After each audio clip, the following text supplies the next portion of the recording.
Vamos a recibir ahora a Cristian Lamesa, él es analista internacional. Vamos a hablar sobre lo que ocurre en Irán. Internacional, vamos a hablar sobre lo que ocurre en Irán. Recordemos que el régimen iraní reconoció 5.000 muertos por la represión mientras se volvió a bloquear Internet. ¿Cómo estás, Cristian? Bienvenido. Gracias por sumarte. Hola, ¿cómo estás? Muy buenas tardes, encantado de estar una vez más en Canales. Bien, gracias a vos. Bueno, a ver, contanos un poco cuál es, actualizar un poco, ¿no? La información de lo que está ocurriendo en Irán.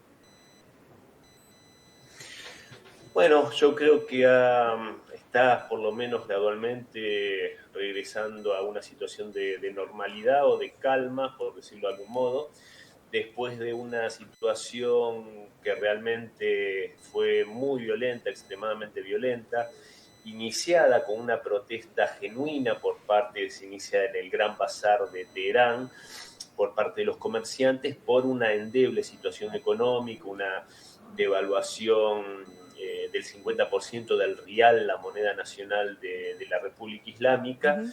Pero esto, obviamente, como suele ocurrir en muchos casos, ya se vio en la famosa guerra de los 12 días, cómo Irán estaba muy penetrado por agentes, especialmente del Mossad, que de hecho hicieron una operación parecida a la famosa operación Telaraña que hicieron en Ucrania, o sea, los ucranianos, mejor dicho, las fuerzas ucranianas, los nacionalistas ucranianos contra Rusia en territorio de la Federación, con drones, seguramente que lo recordás. Bueno, estaba muy, muy penetrado, de hecho a muchos de ellos los capturaron en ese momento, fueron Ujú. juzgados y ejecutados. Y en esta ocasión yo creo que indudablemente volvió a pasar algo similar, o sea, muchos agentes infiltrados, no descarto la participación de la CIA, porque de hecho hubo una situación muy interesante, Liliana, que las autoridades del país citaron a los diplomáticos extranjeros y les exhibieron imágenes de donde se veía claramente francotiradores y Ujú. otros personajes con la cara tapada disparando con escopetas incluso a la multitud indiscriminadamente. Eh, que es algo que lo hemos visto en otras ocasiones, esto se ha visto en Venezuela, en Caracas, cuando fue aquel efímero golpe de Estado contra Hugo Chávez, se vio en el Maidán, en Kiev en 2014. Yo creo que en este caso la situación se les fue de las manos un poco con dos factores. Uno, la quema de más de 300, creo que 380 mezquitas, si no me Sí. equivoco, lo cual fue algo que pegó muy fuerte en la sociedad iraní. Yo creo que en ese momento entendieron que esto no era algo que era absoluta y totalmente espontáneo de parte de la sociedad, porque como yo he mencionado en varias oportunidades, los chiitas históricamente son una rama del Islam que son muy tolerantes incluso con otras religiones. Y en este caso que los mismos manifestantes quemasen sus propias mezquitas es muy, muy chocante. También la detención de grupos armados Ujú. kurdos que habían entrado por para seguir desestabilizando. Esto denunciado, lo puso sobre alerta el Servicio de Inteligencia de Turquía, también cuidando sus propias espaldas, porque los kurdos también tienen intereses separatistas en Turquía y en otros países de la región. En este momento la situación, como te decía, parece retornar la calma. Donald Trump dijo que por el momento no iba a realizar ese ataque que supuestamente se iba a llevar a cabo. Esto llamativamente a pedido de Benjamín Netanyahu. Se dice que yo creo que la situación tenía más el objetivo de que el gobierno pudiese caer a través de esa desestabilización interna, más que yo creo que fue un poco una mascarada Ujú. lo del supuesto ataque estadounidense. Y yo creo que en ese sentido, viendo que esto fracasó, se por lo menos momentáneamente se desescaló por parte de Washington. Vos fíjate que pasaron a otra cosa inmediatamente con el tema de Groenlandia, y porque evidentemente Israel sufrió mucho castigo en la guerra de los 12 días, si bien en las primeras jornadas logró darle golpes duros a Irán, que no tenía la defensa antiaérea que sí tiene ahora, provista por Rusia y por China, y yo creo que el cálculo fue que la respuesta de Irán podía ser muy contundente y podía generar mucho daño a Israel puntualmente y a bases de la estadounidenses en la región, lo cual Sí. hubiese realmente generado una situación muy volátil. Yo creo que algo que más allá de estas estrategias de jugar a la desestabilización interna por parte de Donald Trump, yo descarto que él quiere una guerra abierta con Irán, con botas en el terreno. Bien. Entonces, por ahora, sí, por ahora la situación está calmándose. Bueno, te quería preguntar también, por el momento decís que este conflicto no va a escalar más allá de lo que ahora se está dando, pero también el gobierno argentino emitió un comunicado, ¿no? Justamente calificando de terroristas a los kurdos. ¿Cómo ves este comunicado por parte del gobierno? Bueno, ¿qué consecuencias también podría traer para la Argentina? Porque desde Irán también dicen tendrán respuestas, ¿no? A partir de esta calificación o de este comunicado.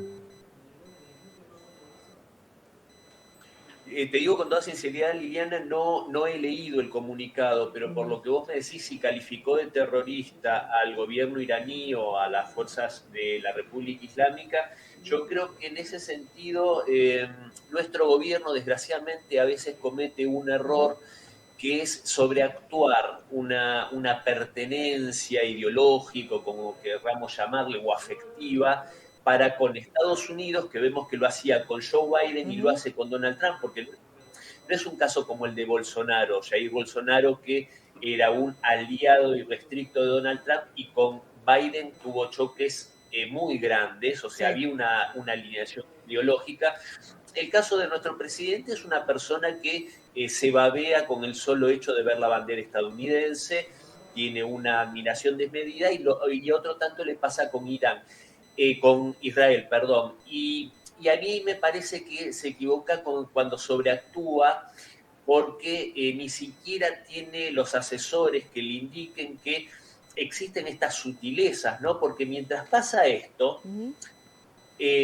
Witkoff, ese cercanísimo amigo de Donald Trump y también enviado, es el que ha hecho las conversaciones de paz con Rusia y también se maneja en temas muy sensibles, mantiene conversaciones con el canciller iraní.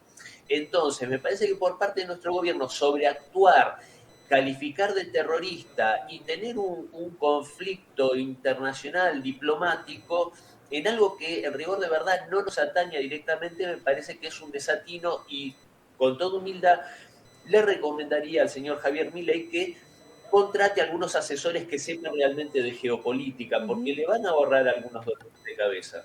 Bien, bueno, ya para ir cerrando, te quiero preguntar, Cristian, por el tema Venezuela, ¿no? Y este encuentro entre Donald Trump con Machado que finalmente se ha llevado adelante. ¿Crees que esto fue como parte de una estrategia política de Donald Trump que hoy está tomando, bueno, un posicionamiento bastante interesante, ¿no? Con respecto a la política internacional y, bueno, todo lo que se viene llevando adelante? Porque, bueno, cuando estalló el conflicto con Venezuela, muchos analistas hacían, ¿no?, hincapié en que Machado había quedado, ¿no?, como segundo plano, ya que Donald Trump había llevado adelante estas negociaciones con Delcy Rodríguez, que bueno, hoy está llevando adelante las políticas de Venezuela. ¿Cómo viste ese encuentro? Y bueno, ¿qué también, ¿no?, se esperan para Venezuela en estos próximos días?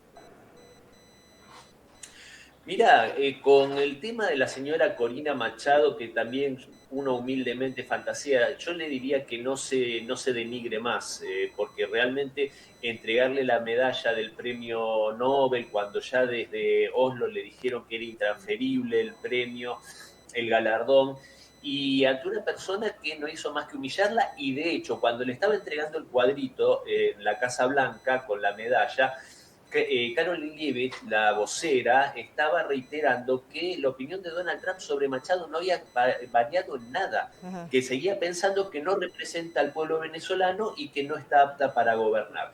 Dicho esto, yo creo que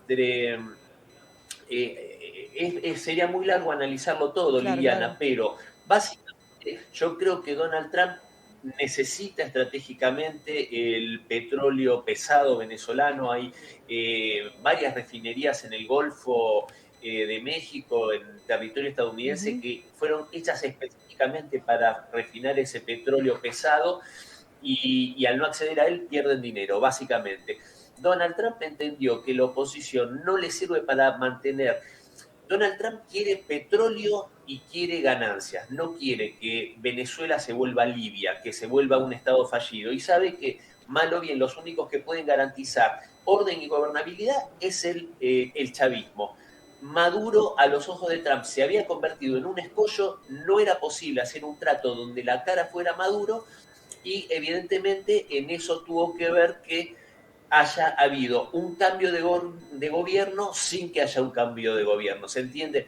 Entonces, básicamente, Machado está totalmente apartada porque también Guaidó, vos recordarás la efímera experiencia de Guaidó, que Donald Trump le dio mucho respaldo y Guaidó terminó demostrando que era un corrupto absoluto, que se robó todo lo que se pudo robar y vive como un rey en Miami, y fue totalmente inservible a los intereses estadounidenses. Bueno, Donald Trump no quiso caer en la misma y hoy hizo esta apuesta. Veremos, esperemos que esto sea para el bien del pueblo venezolano, que es en definitiva lo que creo que todos deseamos. Bueno, Cristian, muchísimas gracias por estos minutos. Gracias a vos. Gracias por sumarte. Cristian Lamesa, analista internacional, pasando por la pantalla de Canal E. Pausa, ya seguimos con más.